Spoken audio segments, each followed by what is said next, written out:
Carnival versus Princess Cruise Lines. The good, the bad, and maybe even the ugly. Today, we're diving into this hot button topic that keeps popping up in viewer comments and emails. Welcome to RTE-Travel Talk, Ask a Real Travel Expert, the show that talks to travel professionals around the world. Joining me today is travel expert Ole Nordhavn from Concierge Travel Services. Ole has helped hundreds of clients sail on both lines, and today we'll answer the 10 most frequently asked questions from our viewers who are trying to decide between Carnival and Princess. If you enjoy the journey with us today, don't forget to hit that like and subscribe button so you never miss an episode. And if this video's got you inspired, give it a thumbs up or drop a comment and join the conversation. It really helps the channel out. Thanks for being part of our travel community, whether you're a longtime fan or just dropping by. We really appreciate it. And now, on with the show.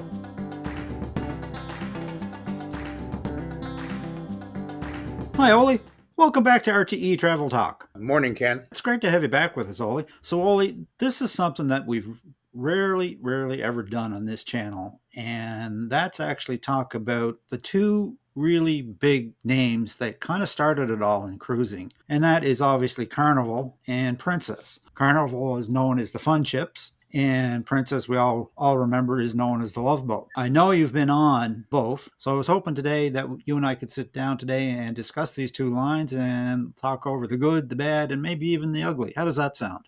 Sounds good to me. I was recently on a back-to-back Carnival cruise. Oh, fantastic. And I'm going to be brutally honest as well.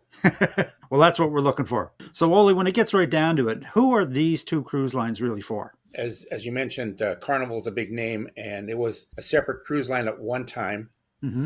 And they just kept buying up others. And Carnival Corporation actually operates about 10 different cruise lines, including Princess, right, Holland America, and a few others. So they have a range of styles of ships that cater to different demographics. But as far as who each line is for, I would say that, and it's always been the case, Carnival is the low-priced, in theory low-priced, entry-level cruise line. They have many what's called home ports, so they sail out of like Charleston and Mobile and many places that other cruise lines don't because they have a lot of ships. And they also specialize in shorter cruises, 3, 4, 5 days. And they do have some longer cruises, obviously, but they have more short cruises than, say, Princess. And they only have a few short cruises and mostly are 7 days or longer. Okay. So the Carnival was designed and still is designed to attract first-time cruisers and a younger demographics, a little more kids and a younger clientele in general. They've got the name the Fun Ships over the years, and I've also probably referred to them as the party boats. Well, originally it was considered the party boat. Yeah. That may have been the case at one time. I wouldn't call it a party boat anymore. Okay. And the Fun Ships is more of a marketing ploy than anything else because they don't seem to be any more fun than the other cruise lines I've been on. So, especially the newer ships, they all have the water parks for the kids and all the bells and whistles that are being put on the newer ships. Yeah. So, in terms of demographics on both lines, are they mostly the same, or I think you indicated that Carnival is kind of after a younger first-time traveler as opposed to Princess, which is more of a premium line, I would expect. Correct. And we saw that on our back-to-back. So what we did was we did 14 days total from out of San Francisco and returned to Ensenada and back. That was a 4-day cruise. And then we stayed on board and did a 10-day Alaska and back. Okay. Originally, the 4-day was designed to go get a hamburger. I call it a hamburger road trip because I'm a big Guy Fieri fan, and he has a hamburger place on the ship that's included in the price up by the pool deck. Okay. And so I want to go have a hamburger. So it started that way. And some people said, well, 4 days isn't enough. So we did a back-to-back, and about half my group did back-to-back with us. On the first part, the 4-day, the short day, there were a lot more children, and the demographics of their parents were very much younger versus the 10-day Alaska portion right after that, where there were very few children, and it was definitely much, much older. So that's interesting that even on Carnival, on the shorter cruises, you're going to get more younger people, more kids, because there's a time frame there where they can get the kids out of school.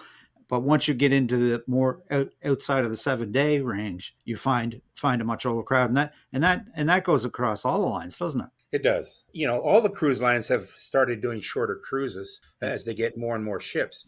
Even Celebrity, which is a very high premium line, They do a lot of 4 and 5 day cruises out of Florida now. But definitely Carnival is the leader in the shorter cruises. They have a couple of ships that sail out of LA year round. Yeah. And they have many ships out of Florida and the other ports that they service. Yeah, interesting. But one of the biggest sources of confusion, Oli, is actually what's included in the fare. Can you walk us through how Carnival and Princess differ in that regard? What's covered, Sure. dining, drinks, gratuities, Wi-Fi, and so on? Right now, with Carnival, it's the base fare and everything is optional. You pay for Wi-Fi, you pay for any beverages or a beverage package, you pay for your gratuity separately, or it's added onto your account on the cruise. Versus Princess, they actually have 3 price programs. One is a standard, so that's like Carnival's, where nothing's included other than, the onboard stuff that is included on all cruise lines, like the main dining room and all that kind of stuff. But the drink packages, the Wi-Fi, the gratuities, that's not included in their standard price. So but they also have a Princess Plus program in which you pay extra for it. And it's now gone up to $65 per person per day extra.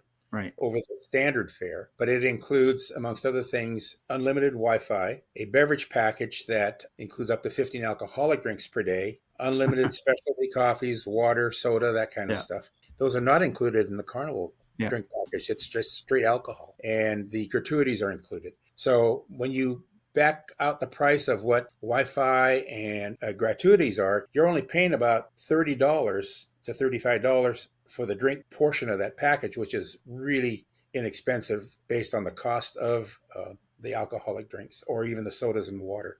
Yeah. So it is a great value. Yeah, I've heard that about Princess. Their Plus and Premier packages are really probably one of the best values out there in the market. Well, the Premier package, it's now up to $100 per person extra per day. Yeah. And they've recently changed it, and it now includes specialty dining anytime versus it used to be 2 specialty dinners included, but now it's anytime. Yeah. It includes higher level of alcohol and wine. So on the Plus package, glass by the wine is up to $15 and drinks are up to $15. And the wine, basically generic. It's like Cabernet or Merlot or Chardonnay, versus the Premier package. It's like a name brand. It might be, Robert Mondavi Chardonnay or whatever. Yeah. We tried the Premier package about a year and a half ago, and I didn't really feel that was much more value than the Plus package. Right. So Princess Plus packages is probably the best dollar deal for you. So like you said, with Carnival, it's really kind of an a-la-carte experience. You pay for your cruise fare, then it's plus, whatever you want to add onto the cruise to come up with a package basically at the end of the trip. With Princess Cruise Line, correct me if I'm wrong, you can have that experience if you want, but you can also, if you want to kind of know what you're going to be paying before you go, is to take either the Premier Plus or the Princess Plus package. Am I right? Right. So, Wally, if you were going to kind of try to break that all down for comparison's sake, have you got any numbers you can talk to us about? Yes. I looked at a short 4-day cruise from Carnival versus a 4-day cruise from Princess. Right. Now, prices vary, so it'll be relatively accurate, but not totally accurate. Yeah. But with Carnival, a 4-day cruise in October of next year in a balcony stateroom is listed at $814 per person. Now, the standard price on a comparable Princess cruise is $969, so it's about $150 more. Right. That's the standard pricing. So with the Princess Plus, and I won't even talk about Premier, we'll just talk about Plus. Right.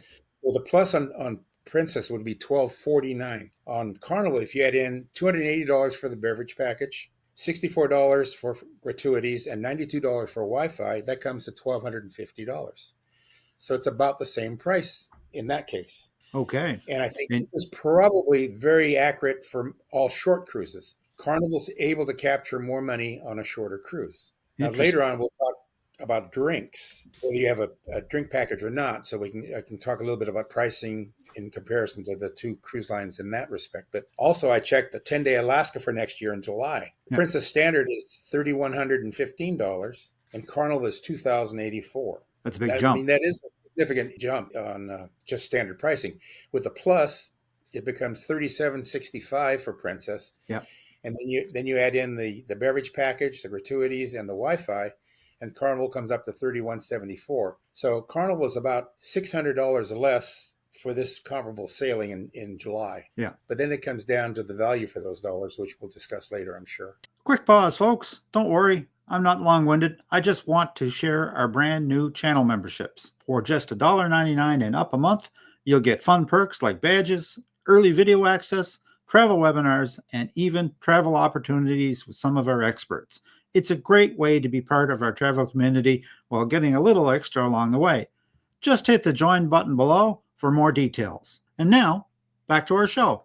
Prompts a question when I'm thinking about those Alaska cruises you just mentioned. You and I both know that Princess has a fantastic reputation for Alaska with all of the infrastructure that's already in place up there. Does Carnival take advantage of the same thing, the lodges and that sort of thing? Or is Carnival just kind of a lower end product when you're thinking about Alaska? Carnival does not offer that kind of program that Princess and Holland America have. Now, right. Princess owns their own lodges. If you're doing a cruise tour, that's an add-on to a cruise. Yeah. Princess definitely is not only the leader in Alaska cruising, but Alaska cruise tours. Yeah, no, exactly. I have to think when it comes to Alaska in this larger ship market, it's Princess and Holland America 1-2 or 2-1. They're both right there with what the product that they offer. So you were on Carnival and you were on Princess.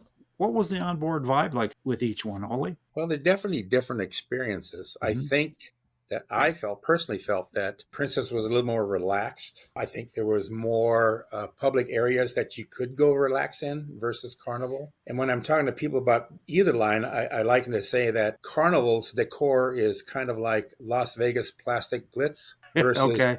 Versus contemporary on Princess and some of the other lines, and wood and brass on Holland America. So it's definitely more of a plastic feel. But I didn't feel there was as much public area that you could really go to on Carnival. It comes down to public space that they have available for on board each ship. Carnival, I would expect, puts more passengers on roughly the same size ship as Princess. Yeah, the ships are very comparable in size. Yeah. And I mean, like with Princess, they have a couple of larger lounges. And I didn't find that to be on this older Carnival ship. Now, the newer ships may be a little different, because they keep making new designs and what have you. But one thing that's of interest to our viewers, Oli, is the actual staterooms on board each of these lines. How do you think they compare in terms of size and amenities? They're comparable. There's really no difference. I was very pleased with the shower on the Carnival ship versus the one we had on our recent Princess ship.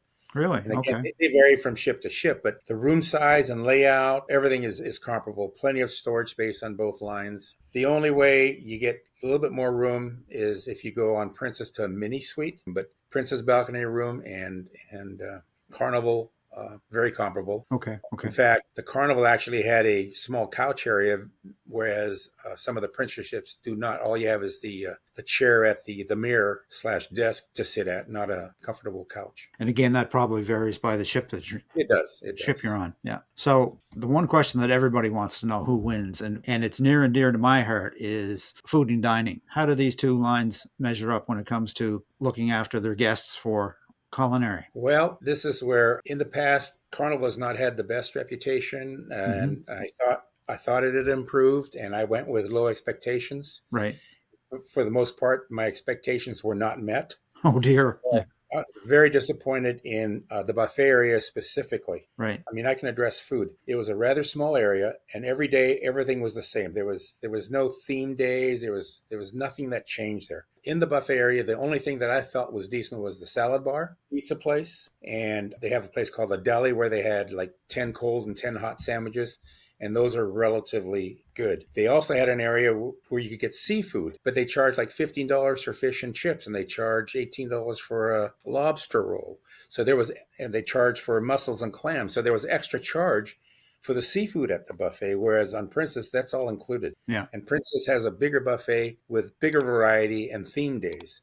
So the buffet food on Princess is by far superior. So we're definitely not going on Carnival for the food. No, and the other thing is like the cookies at the buffet. It was the same every day. 2 different kinds of cookies, a little chocolate chip one and a sugar cookie. And they were not baked on board. You could tell they weren't baked on board. They were like Keebler-sized chocolate chip cookies, and that's what they were. They came from a big bulk package. Right. The only place you could get a fresh cookie was at the coffee bar, and they had oatmeal raisin, chocolate chip, peanut butter, that kind of stuff. but they charge $2.50 per cookie for it. So if you wanted some cookie, you had to pay for the cookie. And speaking of the coffee shop, they had pastries there, but they charged $4 per pastry. They also charge $4 for 2 donuts. They charge for beignets. They charge for churros. And these are all things on the Princess coffee shop called International Cafe. In addition to cookies and pastries, they also have sandwiches and salads, and that's all included on Princess. Yeah. With Carnival, there was a lot of nickel and diming everywhere. I don't know whether you agree with me or not, but I really think that model for charge for this, charge for that, especially when you get down to those little things like donuts and cookies and that sort of thing, that leaves a bad experience in a guest's mind, especially a first-time cruiser. If they're exposed to that, and that's the first and only cruise that they've ever been on, and they come away feeling nickel and dimed, are they going to go back a second time? I have to wonder. The problem I see is that people that are new to cruising don't know any better. They don't know what cruising was like 10 years ago, 20 years ago, and what was included before. And over the last 15 years, and especially the last 5 years after COVID, I've noticed a big increase in additional charges for various things on all the cruise lines, but some are worse than others. Yes. And there's been what I call the degradation of food quality. And that includes on all the cruise lines, not just Carnival. Carnival was not good in the buffet. In the main dining room, it was kind of hit and miss. I mean, I don't want to bash Carnival, but my experience was not good in the food area. Yeah. And then the nickel and diming of the food, that's another thing. Yeah. But again, new cruisers don't know the difference. No, exactly. But that's my point. They don't know the difference. That they go on and they get nickel and dimed, and they don't realize what they're missing by perhaps doing a little bit more research or getting with a real travel expert to pick out the ship that's probably going to give them the best experience at the budget they can afford. In dining as well, the specialty restaurants, that's become a big thing. And some ships, the bigger ships, the newer ships, have many more specialty restaurants than the older ships. Oh, absolutely. But on Princess, they have basically 3. An Italian called Sabatini's, the Crown Grill, which is a steakhouse. They have a crab shack pop up once in a while, or a seafood restaurant. Where on this particular Carnival ship, all they had is a steakhouse. And the prices of both lines have gone up. It's now $55 extra on Princess and $52 plus tip on Carnival. In my view, you don't mind paying for a specialty restaurant, providing you're getting an upscale experience. I mean, if it's just so, then again, it comes back to the same thing. Now, I think Princess has got a pretty good reputation for their specialty restaurants. In my experience, the last 2 times on Princess, the Crown Grill, the steakhouse, was terrible. Oh, really? I will not go back. It is disappointing. Yeah. And Sabatini's, the Italian, is well worth it. On Carnival, we actually went to the steakhouse 3 times. Each time, the service was impeccable. Food was fantastic. And I said this from 2011, that the best steakhouse at sea is Fahrenheit 555 on Carnival ships, Cagney Steakhouse on NCL ships. And I still stand by that. I'm done with the Princess Steakhouse. Wow. The older I get, the less tolerant I am. Yeah, we're both getting old and cranky, Oli. That's just the way it is. Yep. How about where they sail? You let in with Carnival having a lot of ships and shorter cruises from different ports. Are they kind of the same, or how does that work? Well, Carnival has less presence in the rest of the world. Mm-hmm. They used to only have 1 ship in Alaska, where Princess has 6 or 7. Right. There might just be 1 in the Mediterranean in the summer, and they might do Australia, that area, South Pacific, with 1 ship. They're very heavy in Caribbean cruising, whereas Princess, they're all over the world. They're in Scandinavia and the Baltic. They're in the British Isles. They're pretty heavy in the Mediterranean in the summer. They're South America, obviously the Caribbean, quite a bit in Alaska and the West Coast, and Hawaii, and Australia and Asia. So they are literally all over the world, with multiple ships in most cases. But Carnival really concentrates on the U.S. market in primarily the Caribbean. Right on. And again, short cruises, more short cruises than longer cruises. People need to pick where they want to go based on the itinerary. That's really the first thing that people think about. This is where I want to go. And then they look at what's available there. And again, it comes down to, unless it has to do with budget and some other things. So the itinerary is the determining factor initially, I think. And then other factors come into it. But again, from my itinerary standpoint, it would definitely be Princess. So your advice on that is when it comes to choosing your cruise, pick your itinerary where you want to go and find the cruise line that fits to that itinerary versus picking the cruise line and then looking for the itinerary that it might have. Am I getting that right? Correct. Yeah, but again, there's factors that involve that as well. Yeah. With Carnival, they have more U.S. home ports, so I forgot what the stat is, but they're within driving distance of X number of the percentage of the population. So people might not have to fly, so they might just have to drive somewhere where Carnival's the only one that provides service from, say, Mobile, Alabama. Well, exactly. And when it comes to pricing out a vacation like that, that can make a big difference. Yes. Not having an air portion to it. So I think you probably answered my second question or my follow-up question. If a traveler actually wants a bucket list destination like the South Pacific, Panama Canal, Asia, or something like that, you're probably going to recommend Princess over Carnival. Correct. Now, one thing that we hear quite a bit about with Princess, their service is often described as polished, while Carnival gets high marks for the fun and friendly crew. How did you find the crew and the service on board either one of these lines? Again, it comes down to people. The 4-day portion, our room steward was great. We couldn't Yep. have the same rooms, so he was great. The second portion, not as great, and it was the reverse in the dining room. The 4-day portion was not as friendly as the second portion, Yep. but that may have to do with the length of the cruise and people getting to know you. But definitely, one of the things we did look forward to was we remember from the past on Carnival that in the dining room itself, they would break out into song and dance, the wait staff, and Okay. part of the entertainment at dinner. And that still was the case. And I thought their dining room staff was much more engaging than the Princess staff. Well, that's interesting. Maybe that's where the fun comes in. And adds to the camaraderie and making you feel welcome on board and that sort of thing. It's great. And again, more children, so maybe they're marketing to that. Plus, every single day we had a towel animal. That's not the case on Princess or a lot of the other cruise lines. It's really the cruise lines that are designed for the younger demographics, which is Carnival, Royal Caribbean, and a Norwegian Cruise Line to that extent, but definitely Carnival. But we had some fantastic towel animals.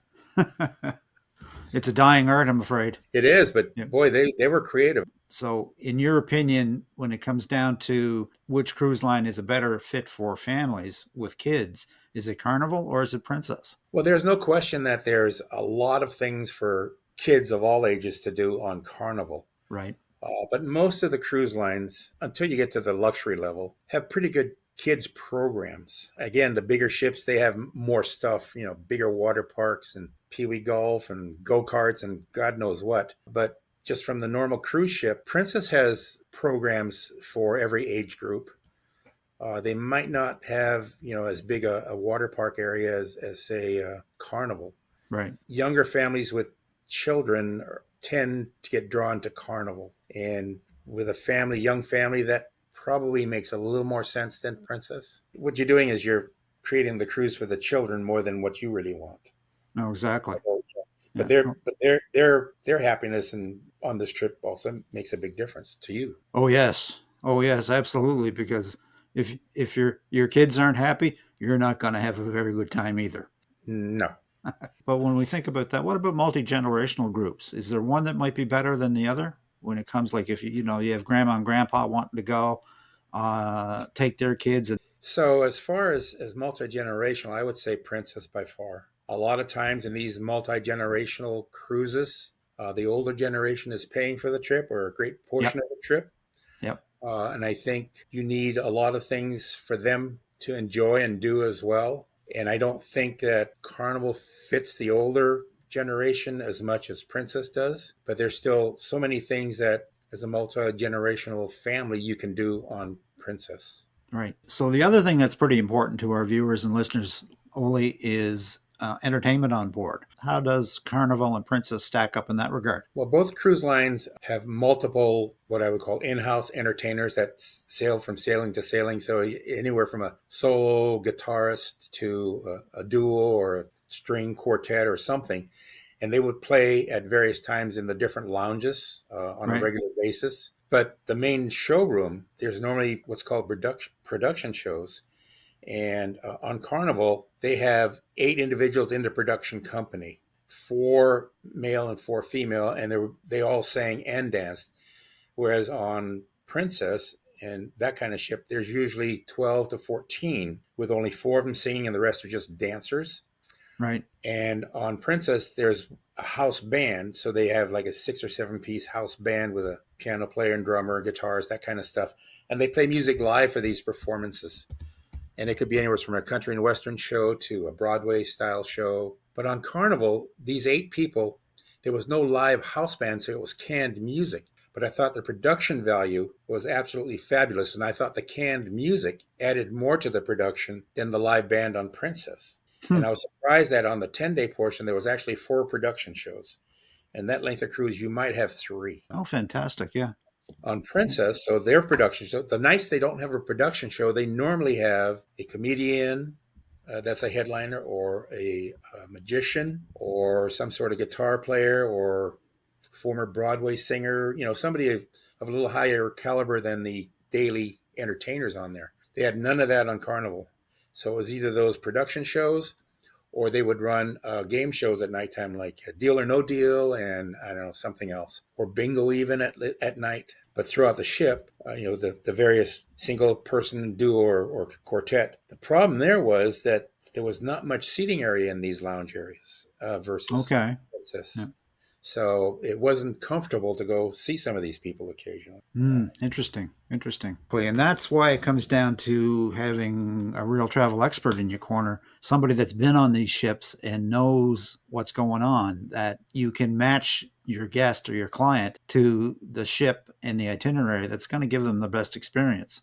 And, sometimes Carnival might work out, then sometimes some of these other premium lines are going to be a better value in the long run for not only money, but the overall experience. And when it gets right down to it, it's really the experience, I think. Exactly. And if you had, say, 3 families that had 2 kids each that were anywhere from 4 to 12 years old, I would not hesitate to put them on Carnival because Princess might not be the right product for that age group. Yeah. But if you had 3 families or groups of friends with no kids going, or even maybe some 16 or 17-year-olds, then Princess makes a lot more sense. Well, Oli, thank you so much for joining us today and sharing your insights on these 2 very popular cruise lines. It's been a real pleasure having you on the show. If folks wanted to reach out to you for advice or to book one of these particular cruise lines, what's the best way to get hold of you, Oli? Well, give me a call, area code 510-499-3152. And that email address?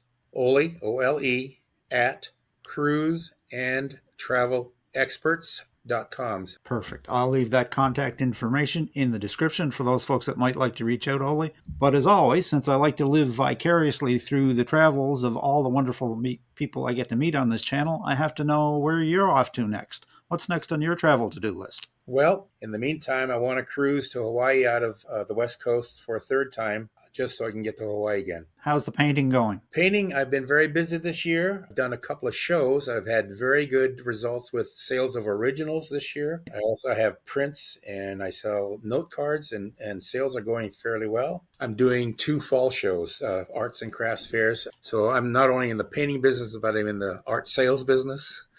It's a lot of fun. So this is my latest one. Man, that looks fantastic, Oli. This is an 11 by 14. That's the size I like to paint. This year I've been painting a lot of half this size, but I decided to make this guy big, and I call him Strutting My Stuff. Well, that's fantastic. Listen, we'll have to have you back on the show to regale us with all your adventures in your painting career. How does that sound? That sounds good to me. And all right. I always appreciate being on your show. It's always fun talking travel with you. With that, Oli, I'm going to just wish you safe and happy travels on all your future cruises and destinations. May the wind always be at your back, and I hope to see you on the Lido deck of a Princess ship sometime soon in the future. You got it. Take care. And that about wraps it up for today, folks. A very special thanks to my guest, Ole Nordhavn of Concierge Travel Services. If you'd like to reach out to Ole, I will leave his contact information in the description. If you'd like to reach out to us, you can simply send a question to questions@realtravelexperts.com or drop a comment. We always respond. And as always, folks, if you enjoy this content, a like, subscribe, share, and a ring of the bell is certainly appreciated and helps other folks just like you to find our content. And if you're really enjoying the content and would like to show a little extra love, we hope you'll consider becoming a channel member. It really helps us to keep on delivering the travel advice, expert interviews, and reviews you know and love. So until next time, folks, happy travels.